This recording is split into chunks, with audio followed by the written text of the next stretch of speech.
Hi everyone, I'd like to welcome you all to a series of videos I'd like to call Open the Door. In this series, I chose to create a safe space for or of self-expression, along with a creative guest for each segment. Now, so first, I would like to take this opportunity to discuss my intent behind these videos. For a while now, we've been stuck in this whole COVID world with social distancing and probably limiting ourselves from a healthy dose of interaction. I personally believe that this is not only limiting, but perhaps harmful to what we may have been comfortable with in the past, such as getting along with people or trying new things and whatnot. Now, but in allowing ourselves a safe space of free expression, I would like to encourage you all and myself to be comfortable with who we are in all modes of expression, since that is our ability to be ourselves no matter what happens. So, no such thing as mistakes, just acceptance. Now, for the video segments, what this is all really about, we start off with a portion called What We Know. This part of the video is centered on my guest who shares their methods, talents, or whatever it is that they can teach or practice with me. Normally, it will be based on something attached to their career or journey, but not limited to it necessarily. The second part is called What We Learn. This is a themed exchange of expression. I will give a theme, and both my guest and I will take about a minute to do something random yet expressive based on it. So whether it's dancing, body noise, face contortions, we'll just basically run wild for a short amount of time. And the essence of that practice is just so that way we can just learn to be free with ourselves, like what the whole segment's necessarily about. And lastly, we have an interview. The interview will allow all you viewers out there to learn a bit about my guest. So, that in mind, I would love to give a warm welcome to a wonderful person in my life. This video's guest is Asahi Harris, a multi-prop flow artist. So please, Asahi, feel free to say hi to the rest of the world. Hi, hi everybody. Cool. Um, so I like to really just dive right in, and again, we'll have the interview just to kind of go through things. But the first thing we're going to go through is the segment, like I said, is what we know. So for this one, I'm going to actually excuse myself for a second. I'm going to arrange a new camera outside. Asahi already has the prepped space, so I'm going to do a quick cut on this one, and I'll be right back with you all. So here I am outside. Here's my levitating wand as given from Asahi Harris. And I'll allow you to just lead the way from the top of the instruction, all right? Okay. Okay. Hello everyone. So I'm going to kind of give you the instructions of the levitation wand. What Paul has, the type of wand that Paul has is actually really good as a beginner. It's one of the inexpensive wands, as well as it has LED and also known to have a great balance to it. It's called the Wandini, and the one that I have is a very popular wand called the Future Wand Shuffle from Mood Hoops. It has many settings for its LED light. It has really good quality for its carbon tube, and it also has many different types of way you could customize your wand. And anyway, so I'm going to go with the basics. The levitation wand has a string attached to the wand. As a beginner, you're going to start off with the short string. And then you're going to work your way up to the long string. And some people also work their way up to doing fire wands. But that has a different type of safety and training for that as well. So, okay, first, the string. You have the finger loop. I have this thing called a palm grip. So the finger loop, you're going to put that in your middle finger. Yes, the middle finger. Yep. Okay. And what you're going to do as a first step is hold the wand as you're holding the string.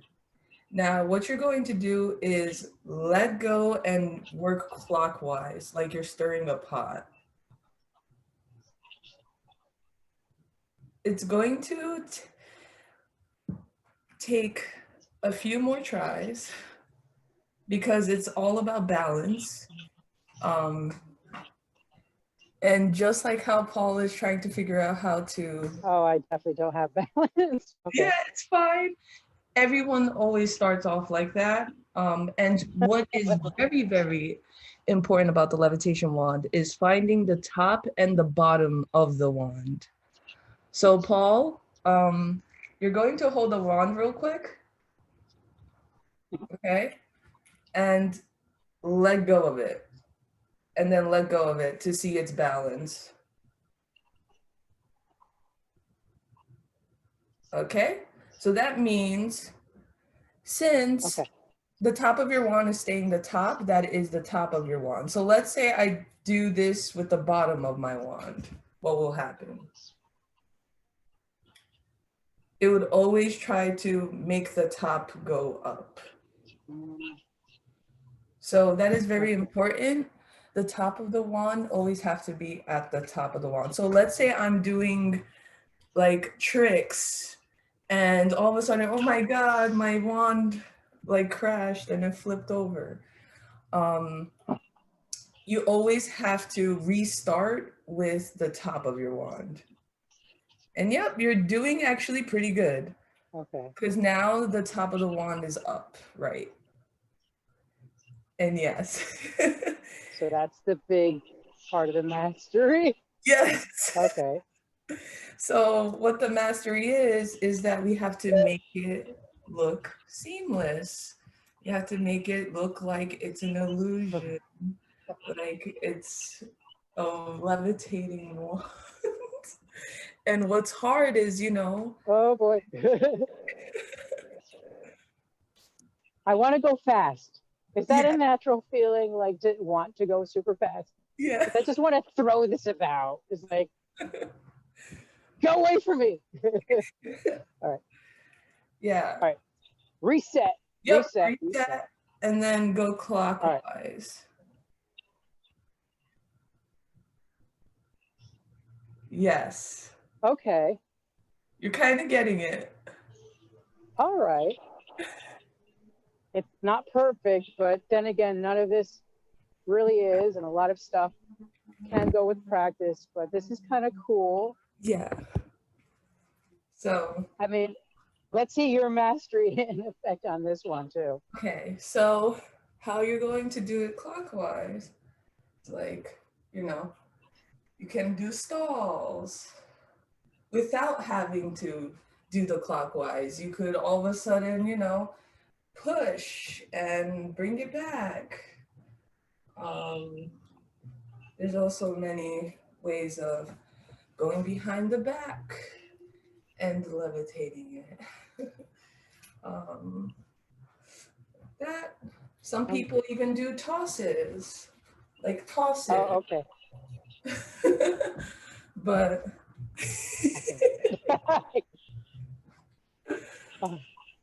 but what I would say, the first trick. That's fun. Yes, and the first trick that I can say that you will master is the palm spins. Something like Palm spin. Okay. yes. You're gonna take your other hand that doesn't have the finger loop and hold the wand. Okay, and then bring back your hand that has the finger loop back. All right, you're gonna kind of go like this. Yep. And then what you're Like gonna a bow do and arrow with type of your thing? left hand, you're going to spin it like that.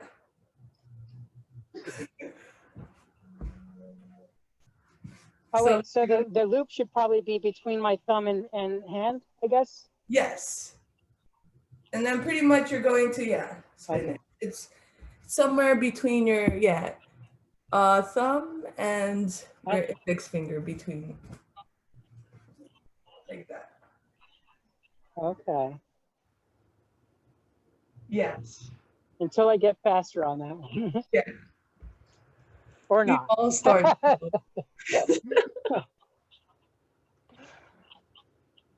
Yep. Okay, cool. All right, yes. Mastered it. Yeah. Fantastic. I can now spin a wand in my hand. Cool. Yeah. Awesome. What would you say are like, aside from those are like the basics on that one.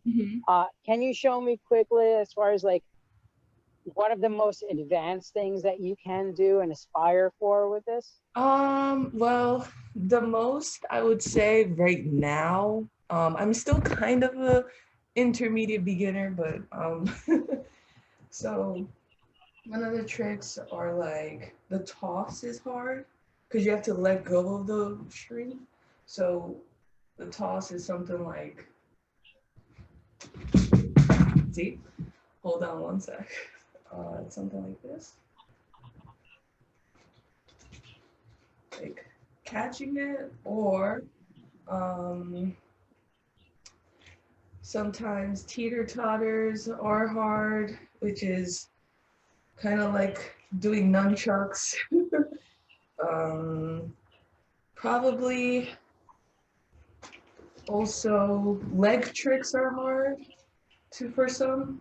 So going kind of like, yeah, like doing this, like that, or like this, something like damn. Okay.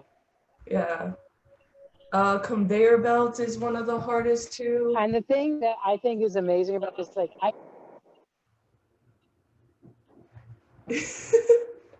Okay, so it's like something like this. And then you do it back and forth, back and forth. I'm just kidding.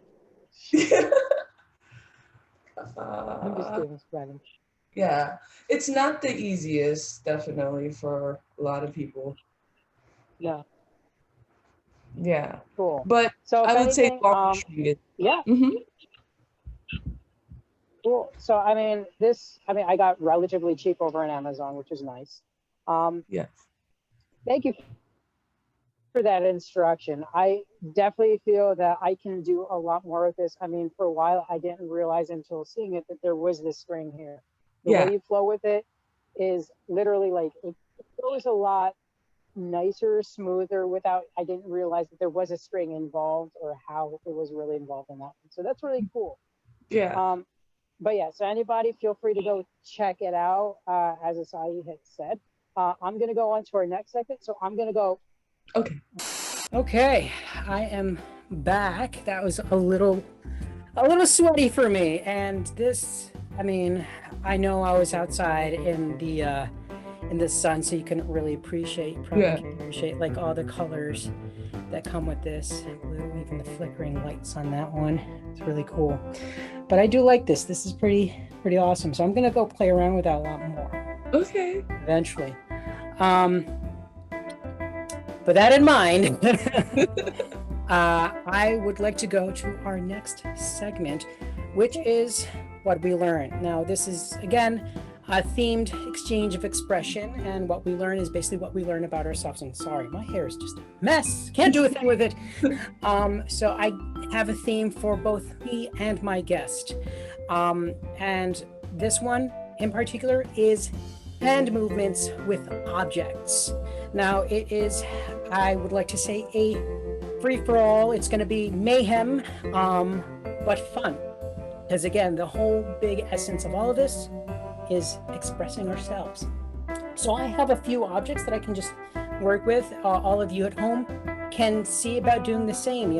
Join us in this whole, this whole thing of expressing ourselves with what we have, what we are good with, and what we're not good with. I have random objects, so I'm gonna put let's say a timer on the clock. Let's go for like a minute, and we'll see what we get out of this. And again, this is all new, this is all weird and different, and that's okay. Right?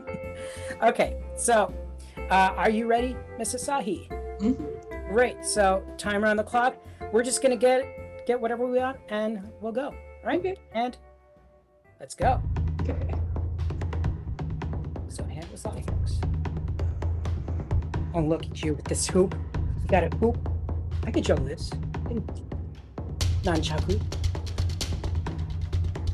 I'm not much of a juggler. Plus juggling sucks. So far, hands with objects has gone to juggling for me. And fidget spinner is always fun. I have fun with this stuff. Look at you. Look at that. It's flag dancing or whatever, right?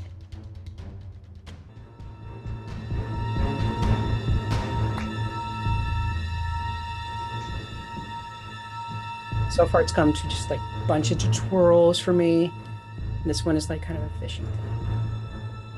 Let's see what I'm gonna catch. What am I gonna catch? Went back into the sea. All right. That's our minute of randomness. Again, this is just random fun, you know, acceptance of what we choose to express, what we, you know, and our limits are really ourselves. If we feel limited by what we can do with the objects, that is something that will just expand over time. And again, like the whole main essence of this segment is just being able to just accept things, because the more you accept, the more you'll be able to branch out. You have to accept yourself before anything else, right? Yeah. So hopefully a lot of you enjoyed the randomness of that, and you know, even at home, just tried that same segment too. And I think at this point, I feel it's probably a great point to really get to know our guest. So I do have interview questions set out, but a lot of this is, you know, pretty casual. I like to, you know, go into that way. And I would like to, you know, aside from, again, thanking Asahi for joining us and, you know, helping us learn more about you. But I would love you to start off with telling the viewers who are not familiar, what is the flow arts? Well, the flow art is pretty much like a dance movement culture that has, you know, prop manipulation objects or just working with props and pretty much being able to be in a flow state. And people ask, what is a flow state? Is literally, you know, expressing your, you know, expression through dancing, through the props. And also it gives this, how can I say, like the feeling of ascending to your goals, your challenges within yourself. It gives you a meditative state. And it's very popular to be used as a technique of meditation, as well as a workout way, you know, having fun and kind of being able to physically move around. And also it is an art form because you're able to kind of give this visual illusion to the audience. And yeah, that's, to me, I believe that flow art is definitely a unique way of expressing through dancing and your prop objects. Yeah. That's pretty fun. I mean, especially like, you know, seeing it, I mean, aside from like the amazing ways of juggling that stuff, in seeing it beforehand, I was thinking it's like, oh, this is like kind of like an advanced Tai Chi type thing. You're just like doing these movements. It's kind of dance, but you're just invoking a lot of things like sword dancing and whatnot too. That's cool. Yeah. You know, and that in mind, I would like to know, when did you start, and like, you know, who or what inspired you to start this whole journey? Yeah. So I started during the stay-at-home order actually this year in May. I was really looking into flow heavily for like 3 years, in and out of it. My ultimate inspiration is Dalton Sumes. He is an incredible levitation artist. He has worked for Cirque du Soleil. He has worked for Burning Man. He currently actually did a cool project with holograms and worked with partnering with Burning Man and Circa, I believe. And instantly when I looked at his YouTube video, I was like, wow, I want to do what he does. And the thing that he does is just so seamless. It's like he is just amazing at it.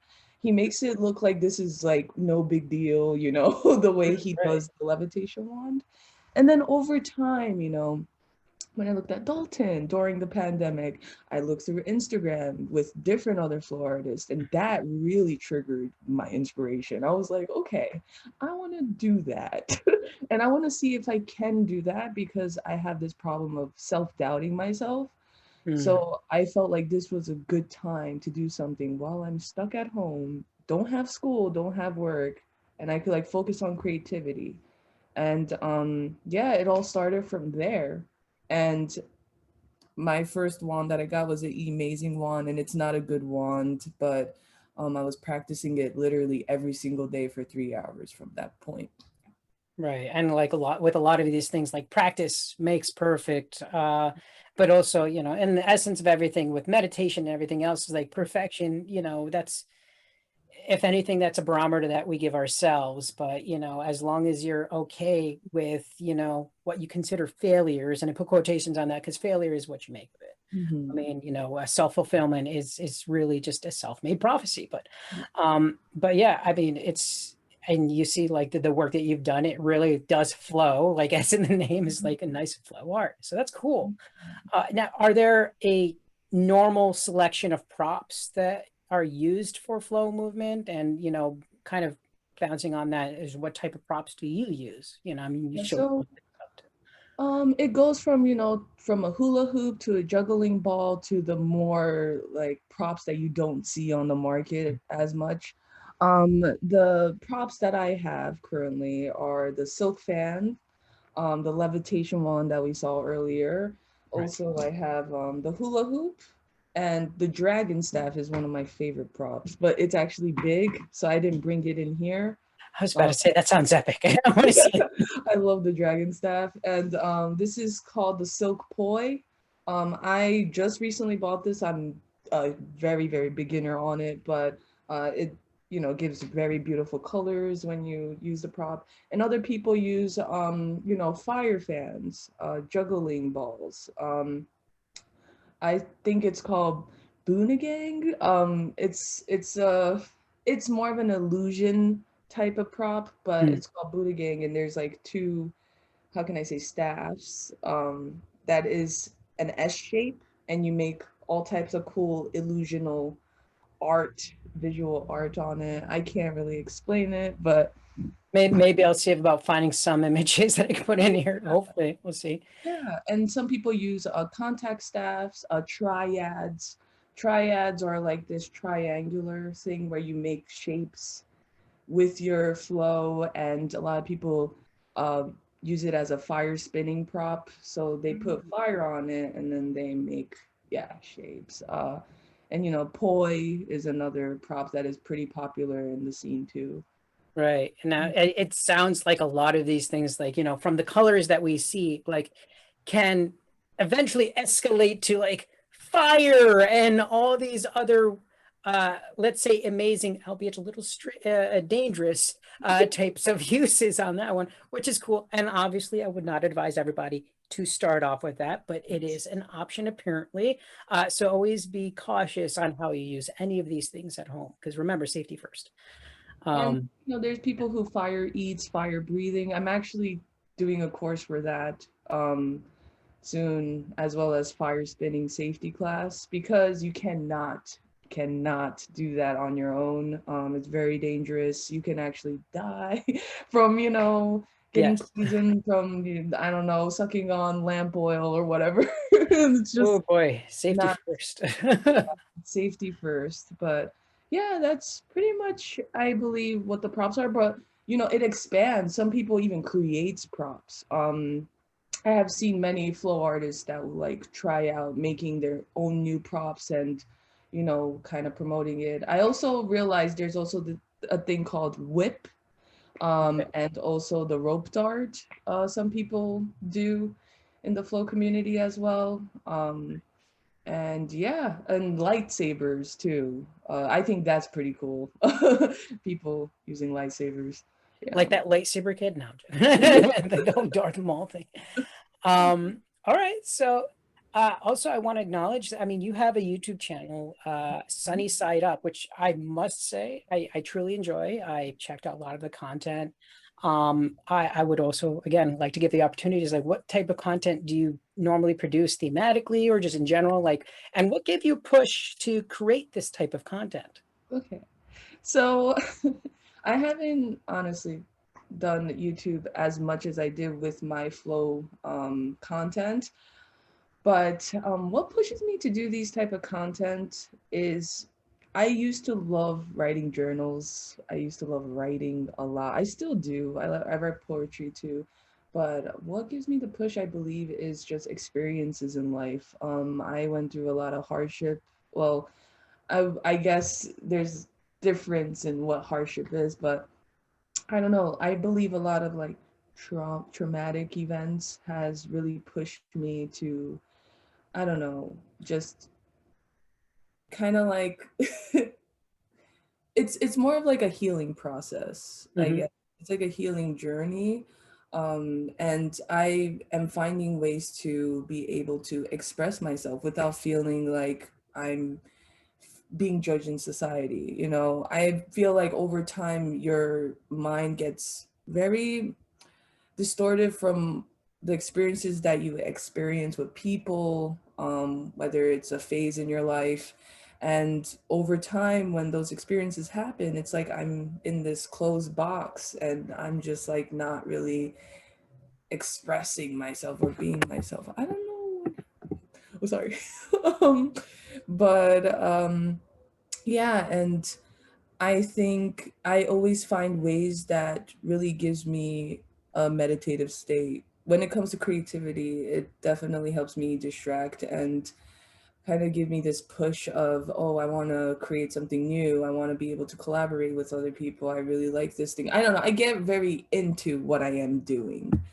Um, and I like to kind of spread messages to people to feel like they're not alone because I definitely have. I went through a lot of mental, phases in life and Yeah, I truly understand that. I mean, one of the main thesis,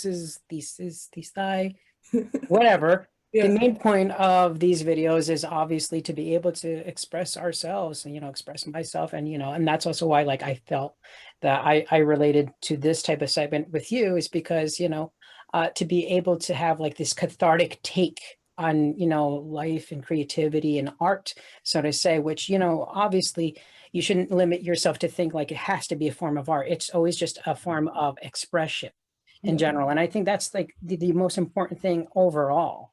Uh, but yeah, I feel you on that one, 100%. Yeah. And Um, sorry, since I was young, I'll go home and dance. Like I used to do that a lot. And I think that was kind of like my healing. Like I felt like maybe I was meditating in that way. And, during the pandemic, it was just a very anxious time. And I definitely can say that helped me during that tough time. So yeah, yep. absolutely. Creates just, brings a lot of that out of us, right? Yeah, that's So, um, I have basically, I would like to give you an opportunity for some shameless self-promotion of what you have coming up or any projects you have, obviously where to check your content. And, just to kind of tie that into, I would like, you to be able to express any type of message that you want to give everybody else, because again, feelings, self-love, navigating the world as we know, especially now, like, what words of inspiration would you have or would you like to give the viewers on these elements of intangible things and ways of tackling them? So the floor is yours, self-promotion, what your message is. Feel free. Well, I would honestly say, in many times in my life, I wanted to give up. I remember every single moment I wanted to give up in life, where it was since I was probably like 8 years old. I don't know. It was pretty hard, having to battle that over the years, right?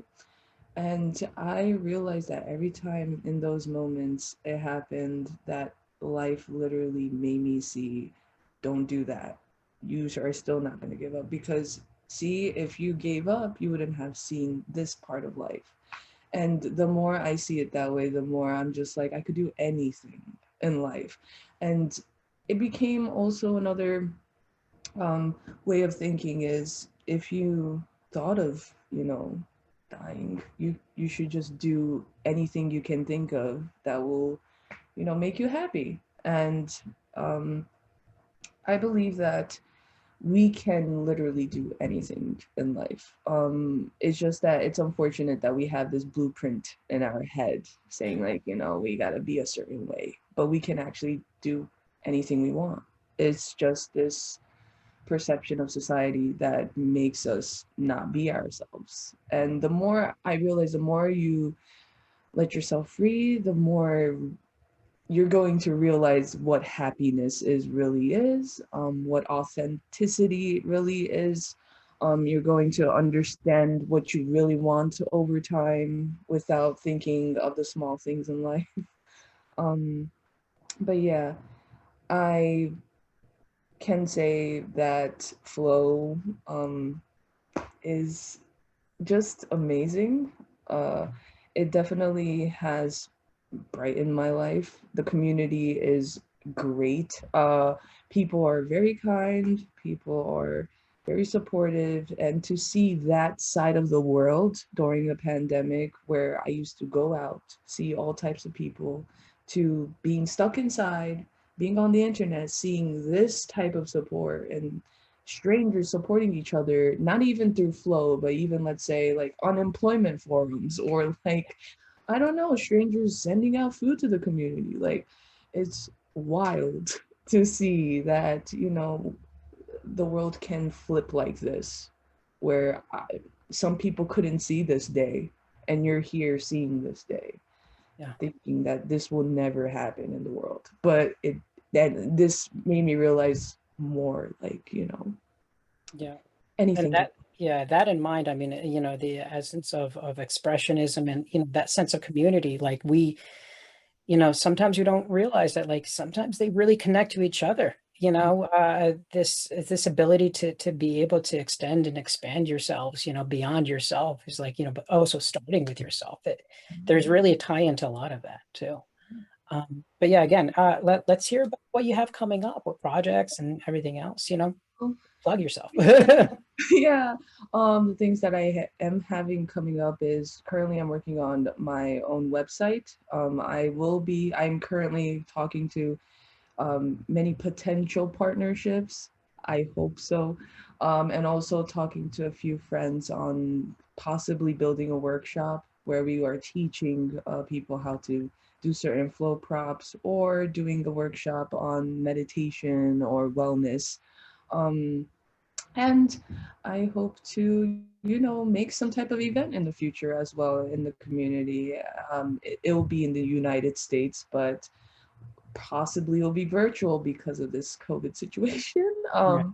But other than that, yeah, I also am a ambassador for a company called Pineapple Clothing. Okay. You can use my code Sunshine with 2 eyes to get 20% off.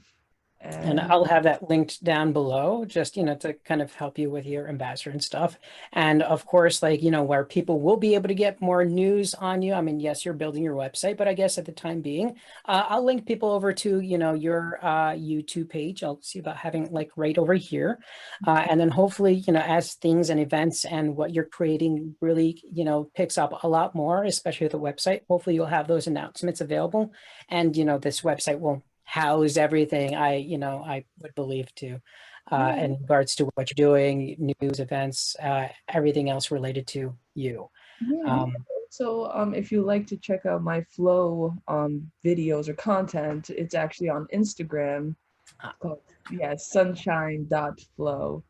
So you can definitely check it all out there. Yeah. cool. Yeah. All right. I want to thank you again from the bottom of my heart for giving us a little bit of instruction. I understood that like some of the video might be a little choppy on that one, so hopefully a lot of the viewers were able to kind of really gather a lot from that.